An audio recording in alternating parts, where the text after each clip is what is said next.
Now, before we get into creating 3D objects here in Photoshop CS6, I just want to go over a couple of things with the interface and how you can set up the interface and workspaces to make yourself a little bit more efficient when you're working in 3D, because there's a little bit different of a workflow when you're in 3D. And I'm just going to offer some suggestions on helping you get a little bit more efficient with it and way you can set up your interface.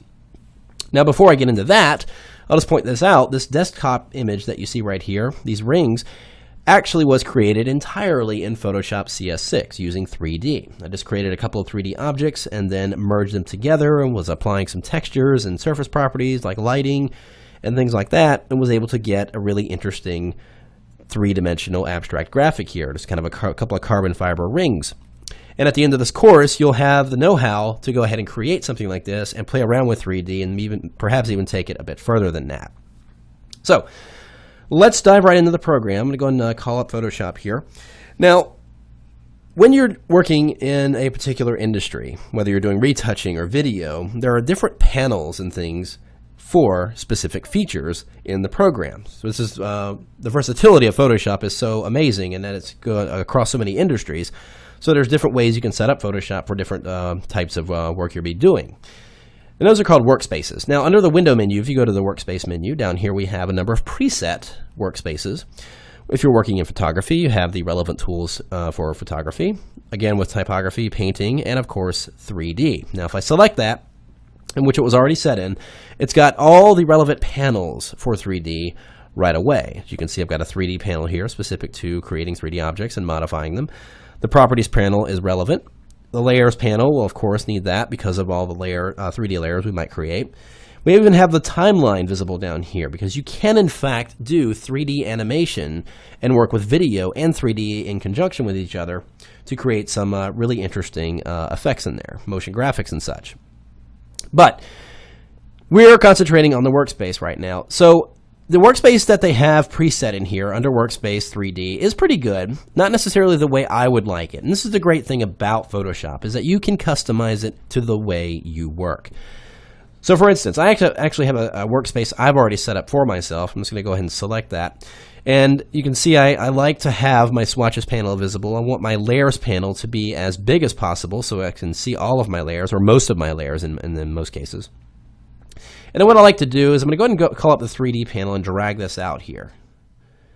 And I'm also going to call up my properties panel because these two panels actually work in conjunction with each other here inside the program. And now what I like to do is take the properties panel here and just dock it on the right side of the 3D panel so it moves around as a single panel. Now the reason I like to do that is when I create a 3D object, and I'll just show you real quick. Let's go ahead and just create a new document here. And inside this file, I'm just going to go ahead and create a primitive shape. Now, I'm just kind of diving into something. I'm jumping a little bit of ahead here, but just wanted to show you why this setup of these panels is relevant with the way you work in 3D. So I'm going to go to 3D, New Mesh from Layer, and we'll just do a Mesh preset. Let's just go ahead and do a simple donut.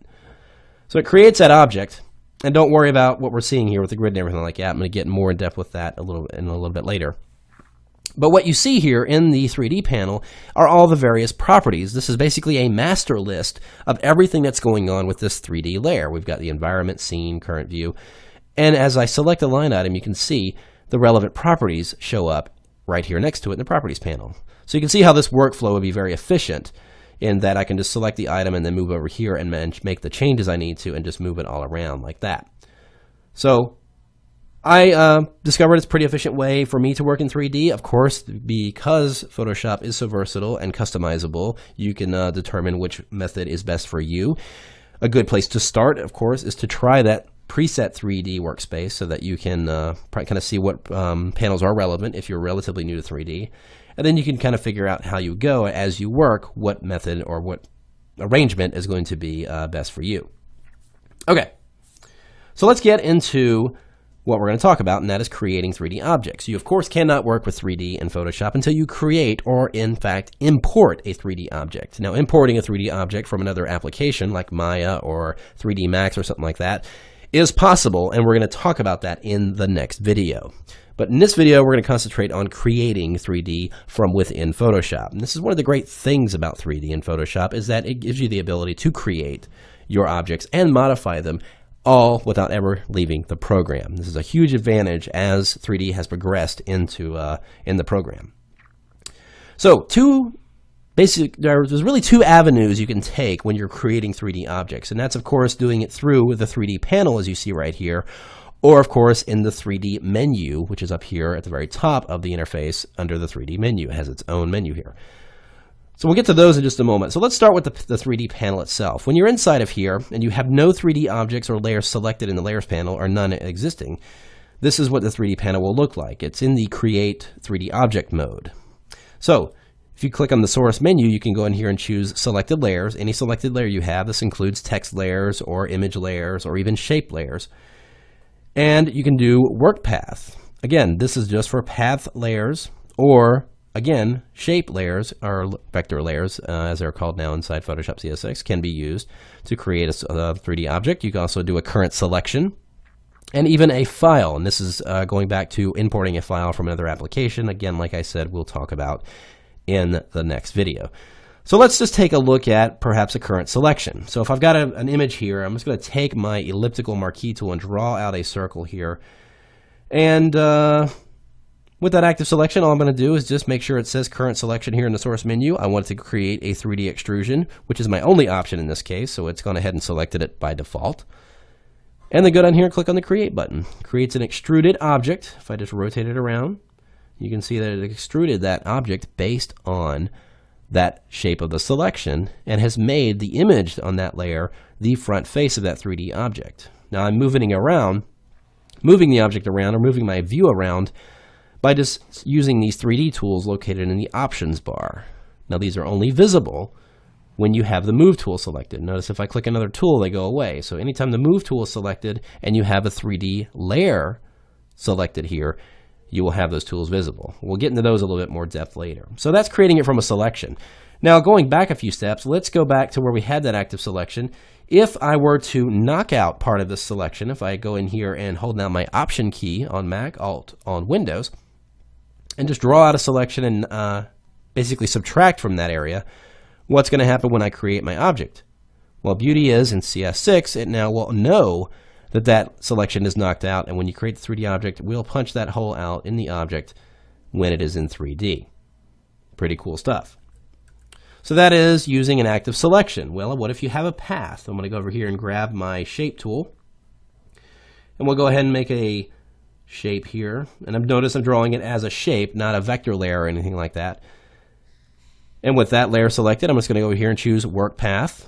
Again, 3D Extrusion, click on Create, and does the same thing. There's my 3D object. And going back, again, if I were to get a different shape and go up here in the options bar and tell it to subtract from shape, if I select this item here and then draw that circle inside of this shape, now it's knocking out that shape. And if I go and do the same thing, do Work Path, 3D Extrusion, Create, and it will knock out that hole in the object.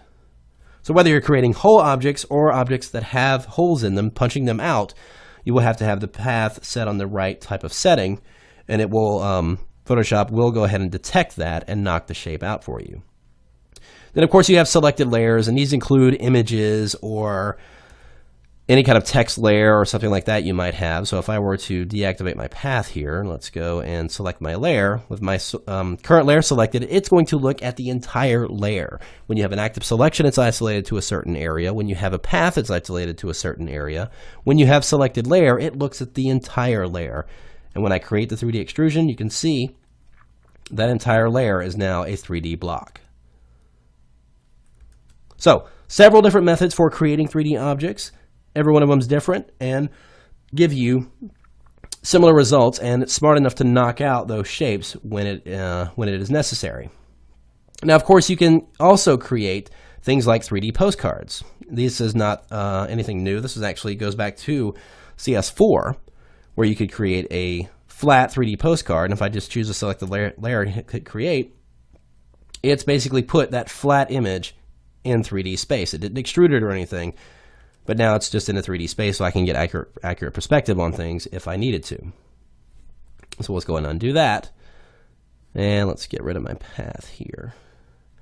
So 3D postcard, 3D extrusion, mesh from preset. This is where you would find your primitive shapes, things like cones and cubes and donuts, pyramids, things like that. A lot of these things are pretty silly, but for the most part are very useful. And once you create it, if I just go ahead and create a hat here, for instance, and we'll go ahead and click create. And you can see it wraps the texture of whatever layer I have selected around it, and I've got that 3D object with a nice texture on it. So, again, numerous ways to create these objects, all from within the 3D panel. All of these features are also inside of the 3D menu. If I have a layer selected, you can see I have, and in this case, in many ways, Photoshop is smart enough to detect what it is you're trying to do in 3D. You'll notice here, it detects that I've only got a layer selected, so it's only allowing me to choose 3D extrusion from selected layer. If I had a path, for instance, if I draw a path here, if I go into that menu, it detects the path and knows that I can create from a selected path. Then if I had an active selection, it would also make that visible. Going down here to new mesh from layer, we also see those very same presets like postcard, mesh preset, there's all my primitive shapes right there, and depth maps. Again, depth map is also down here, mesh from depth map. So same features, just located in two different places. One is conveniently located in the panel if you're used to doing this kind of panel workflow, or under the 3D menu, right under 3D, right in here, just in this lower section. So, two avenues to go, as I mentioned. You can go either way. They do both the same thing, using either one of those types of scenarios, whether it's a path, a shape, or selection. All of them generate 3D going those ways. Now, let's get into the next video. We're going to talk about what you can do when you import a 3D object from another application.